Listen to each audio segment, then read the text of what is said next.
Hello everybody, this is my attempt at making amends for the error of not pushing the button on the recorder for the second half of Lee's very informative talk that he gave us, demonstration that he gave us on Thursday. Basically we didn't record two patterns. One was the weighted pheasant tail, which was this one, and the other one, which was the indicator fly, which was that one. So first off, this is my attempt at copying his pattern.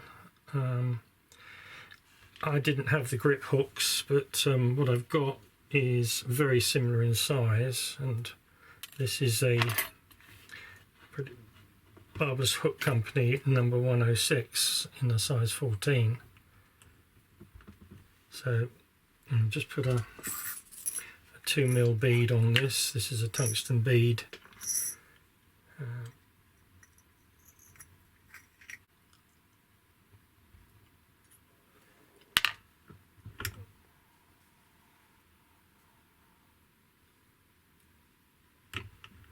So we've got that on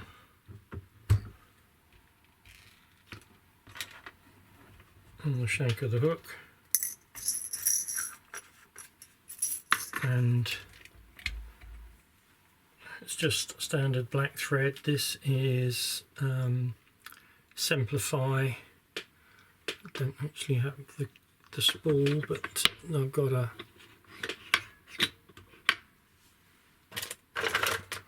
this is a Simplify 330 denier, which is to 18. So it's quite fine, so you don't want too much bulk with these flies. So this is a bit slippy, this, so I'm just going to bit a little bit of super glue on the shaft and run the thread over that to secure it. I'm taking it about a third of the way around the bend.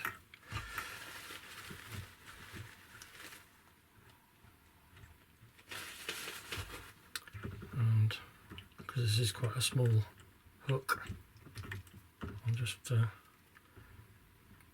turn it in the vise so I can put the tail on. On the pattern that was in the Fly Fishing magazine, which Lee did, he said, yeah, so it's English partridge, neck feather, fibre. But when I looked, I'm sure the pattern that he tied on Thursday, it was a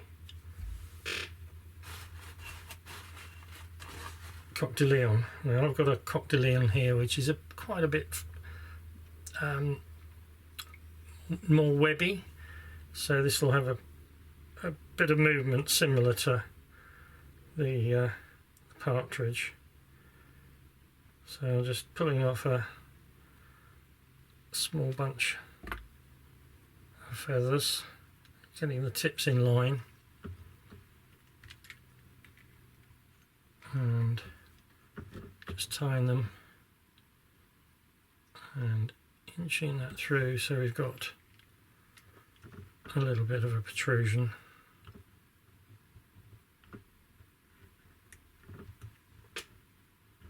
And then we'll just trap that down and trim it at an angle to keep it as slim as possible. And then we're going to catch in some very fine copper wire, which I happen to have a small piece of here.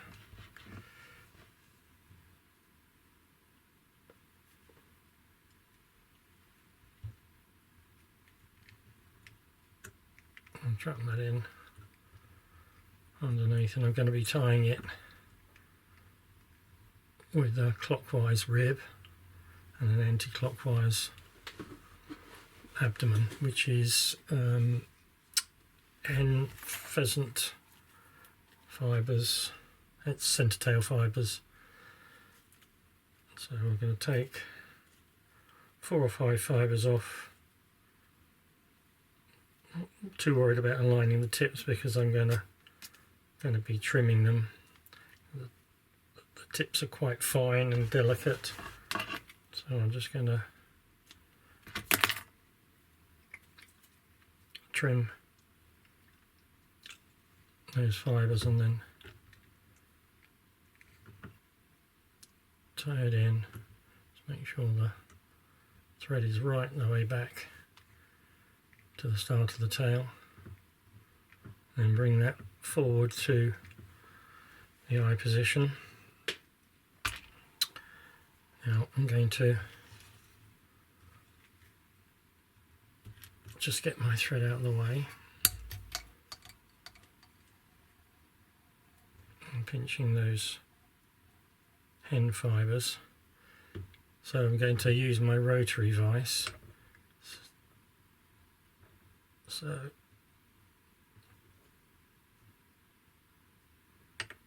touching turns, try not to catch the hook point, just bringing it slowly up the body to the thorax position.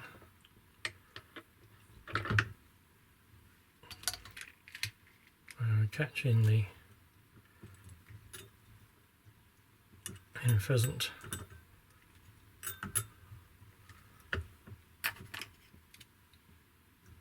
And just remove the bit of waste, and then again half hitch that in position.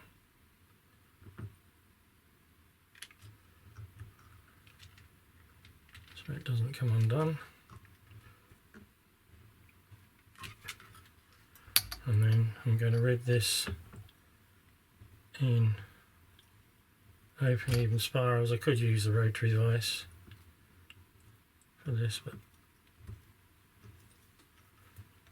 so I've wound that against the nap of the pheasant tail. So I'm just securing that little bit of copper and then worry it off. Now the thorax for this was a hen's, I can't remember what the number was.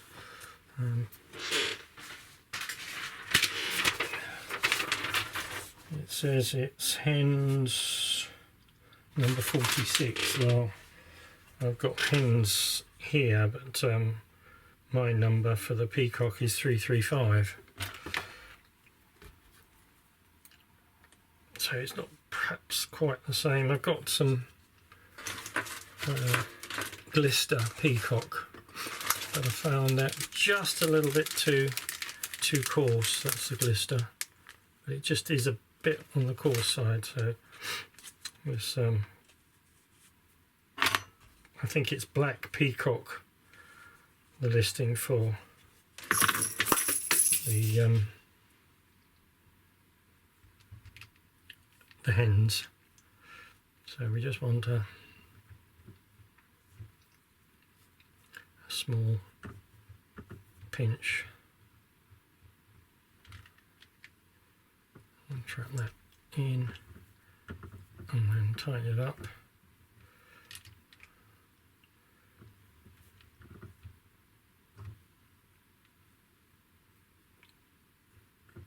Just get a little bit more on there.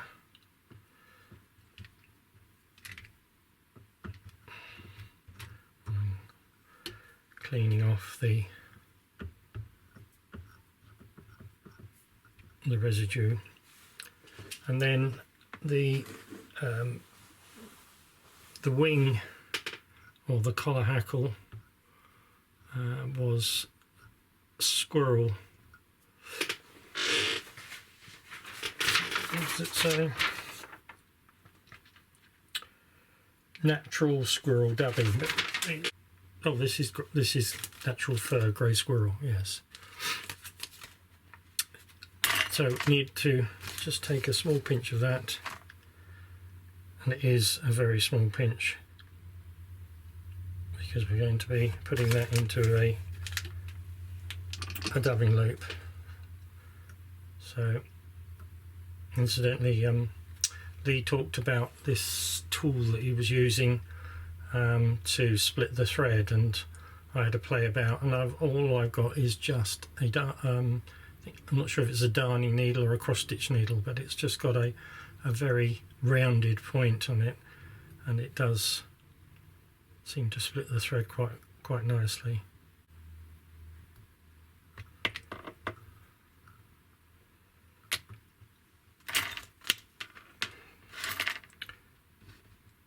So as you can see, I've opened up the materials just so we're going to just trap just a very small amount in, and then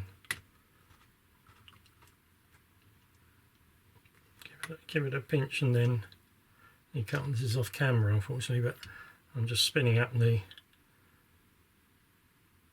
bobbin till I feel it on my fingers, and then I'm just going to let go and it spins it off, and then hopefully just trapping all of the spiky guard furs and leaving or dropping off the slight underfur. So this is quite sparse, but because I've got a very fine thread, it's not, the bulk isn't showing, just stroking it back. And then when I think I've got enough, I need to clear off all of the residue, because when you come to doing the wet finish with a bit of varnish on it, it will be a bit messy.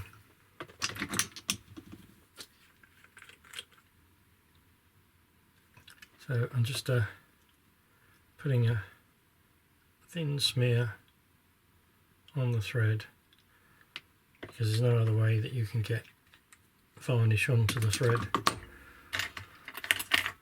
And then just a whip finish behind the head, and that sort of goes right into the area behind the bead, and the extra security for the varnish will stop that from coming undone, and then just trimming off. Right, as I say, the pattern's not a million miles away, as you can see, but it's just my interpretation of it. Hope you enjoyed that, and I'll post the video on YouTube, and then we'll cover this one hopefully at the workshop on tomorrow.